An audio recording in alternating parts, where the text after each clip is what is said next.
জি বিসমিল্লাহির রহমানির রহিম।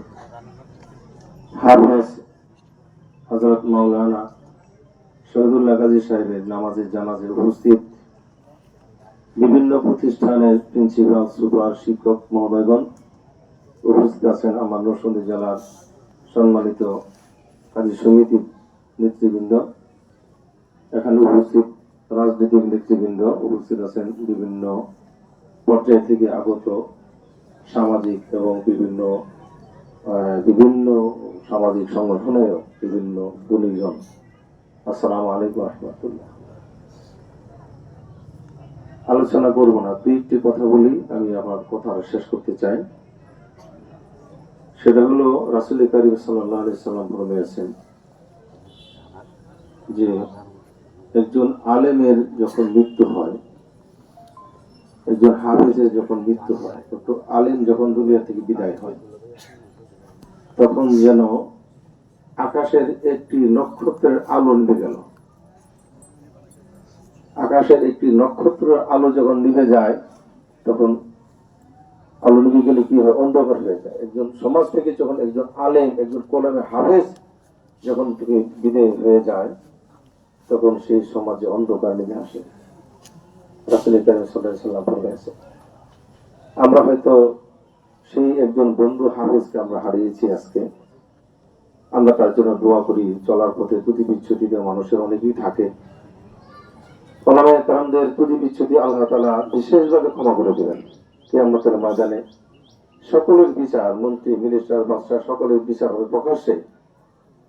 কিন্তু শুধু আলেম, কোরআন হাফেজ যারা, ওলামায়ে কেরামদের বিচার হবে, যদি ত্রুটি বিচ্ছুতি থাকেও তাদের বিচার হবে পর্দার আড়ালে। আল্লাহ তাআলা বলবেন যে, হে ফেরেশতা, হাসরের মাঠের মধ্যে পর্দা দিয়ে দাও, আমার ওলামায়ে কেরামদেরকে দিয়ে পর্দার ভিতরে নিয়ে যাও, যাতে তাদের কোন ত্রুটি বিচ্ছুতি অন্য কেউ বুঝতে না পারে। সুবহানাল্লাহ।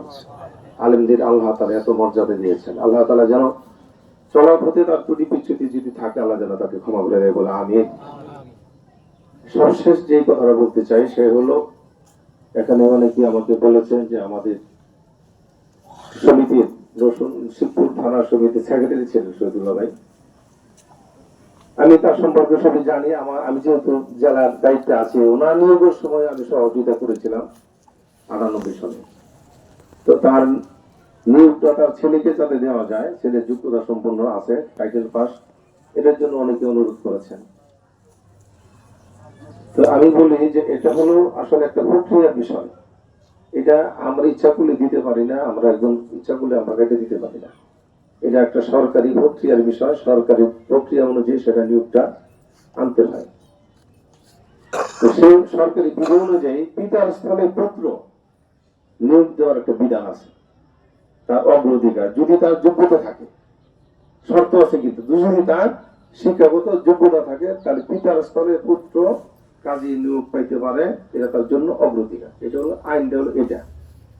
সেই আইনের ভিত্তিতে আমরা আমাদের জেলা কাজী সমিতির পক্ষ থেকে সর্বোচ্চ যতটুকু সহযোগিতা করা দরকার তার এই অসহায় পরিবারের জন্য আমরা সহায়তা করবো, আলহামদুলিল্লাহ। এবং এই বিষয়টা নিয়ে আমি গতকালকে আমাদের মাননীয় সংসদ সদস্য যারা মঞ্জুর আলম সাহেবের সাথে রাত্রে কথা বলেছি আমি। উনি একজন, মঞ্জুর আলম সাহেব প্রতিভাবান, একজন গুণী মানুষ, অনেক প্রতিভাবান একটা মানুষ, ভালো একজন মানুষ আমরা সংসদ সদস্য বানিয়েছি। যারা মঞ্জুর আলম সাহেবকে আমি গতকাল বিষয়টা জানিয়েছি। আজকে তিনি আসতেন, আপনারা সকলেই জানেন সংসদ চলতেছে এখন, আজকে এখন সংসদ অধিবেশন চলছে। সংসদ চলার কারণে তিনি আজকে জানাজা আসতে পারেন নাই। তিনি আপনাদের সকলকে সালাম জানিয়েছেন এবং মৃত শহীদুল্লাহ সাহেবের পরিবার পরিজন সকলকে তিনি সমবেদনা জানিয়েছেন। এবং সংসদ শেষ হলে তিনি যে কোনো এক সময় এসে তার পরিবার পরিজনের কাছে এসে সমবেদনা জানিয়ে যাবেন এবং আমাদের সকলের প্রতি তিনি সালাম জানিয়েছেন। আমি এই বিষয়টা মাননীয় সংসদ সদস্যের সাথে আলোচনা করেছি। তিনি বলছেন যে যেহেতু সমিতির দ্বারা আপনারা সমর্থন করেছেন, আইনেও আছে, অতএব আমার কোনো বাধা নাই। আমার পক্ষ থেকে যত রকমের সহযোগিতা লাগে আমি তাদের জন্য সকল সহযোগিতা কাজী নিয়োগের জন্য আমি ইনশাআল্লাহ করবো, আলহামদুলিল্লাহ। তো সেই জন্য আমাদের এখানে যারা এখানে আছেন, এই ইউনিয়নের মধ্যে যারা আছেন, যারা হয়তো এটার ব্যাপারে একটু আবেদন করলে নিলে অথবা চিন্তা করলে নিলে, আমি অনুরোধ করবো আপনারা এই বিষয়টা একটু সবাই ডিস্ট্রিক্ট থেকে যাতে পরিবারে পায় সেদিকে একটু সকলেই খেয়াল রাখবেন। আপনারা যদি সহযোগিতা করেন তাহলে আমরা দিতে পারবো, আমরা সহযোগিতা না করলে কিন্তু আমরা সেটা পারবো না। এই জন্য আপনাদের সকলের একটু সহযোগিতা চাই। আমি আর কথা লম্ব করছি না, দোয়া চাই, আমিও আপনাদের কাছে দোয়া চাই। আল্লাহ তাআলা আমাদের সকলকে যেন আমলের মাধ্যমে ঈমানের সাথে যেন কবুল করে, বলে আমিন। এবং এই শহীদুল ভাইকে যেন আল্লাহ তাআলা জান্নাতের সর্বোচ্চ মাকাম আল্লাহ দান করে, সকলে বলে আমিন। আসসালামু আলাইকুম ওয়া রাহমাতুল্লাহ।